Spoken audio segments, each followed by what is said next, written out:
Good morning, dear students. So today we'll see what is a switching network. So what is switching in a computer network? So usually switching will helps to find out the best path when there are multiple paths exist in a computer network.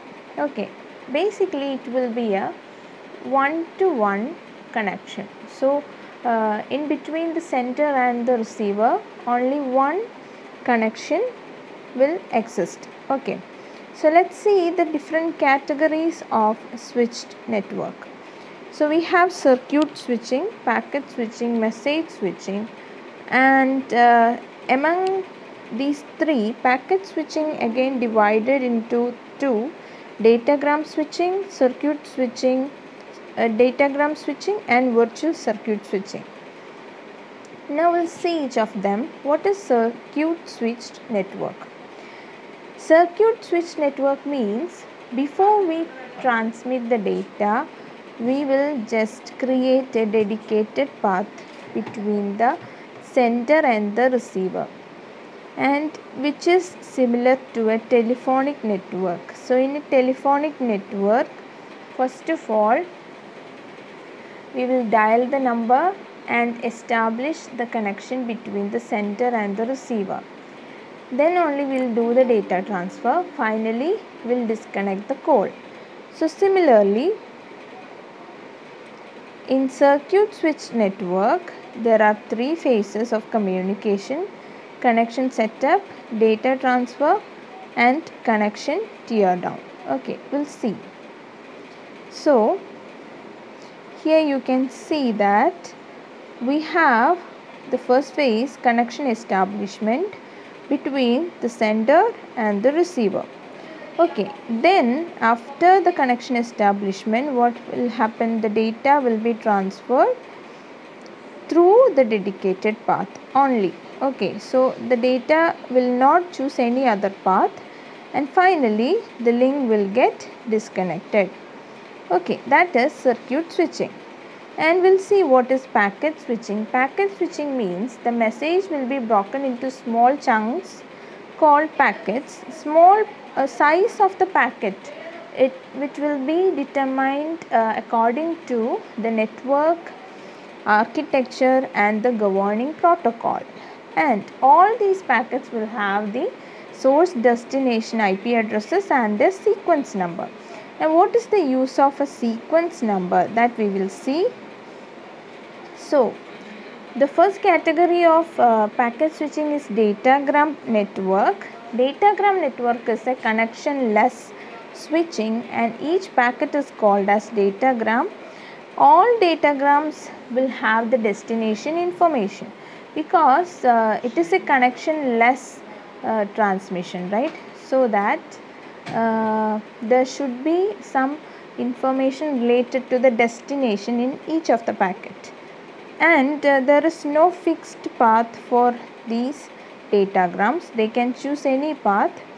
And how to route these datagrams, since they don't have any specific path, so there should be some responsible entities to determine the path or the direction of these datagrams. So the responsibility of routing and forwarding is done by the intermediate nodes. So we'll see. So our sender will have 4 datagrams, and those are taking different paths to the destination. We can see there is no defined path, and finally they are reaching at the destination side, and that datagrams will not be in an order.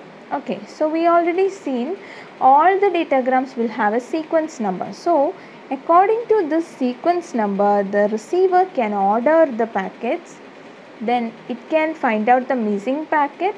Also, it can give the acknowledgement to the sender that it has received all the datagrams. So the intermediate routes are doing the routing and forwarding action that we already seen, right?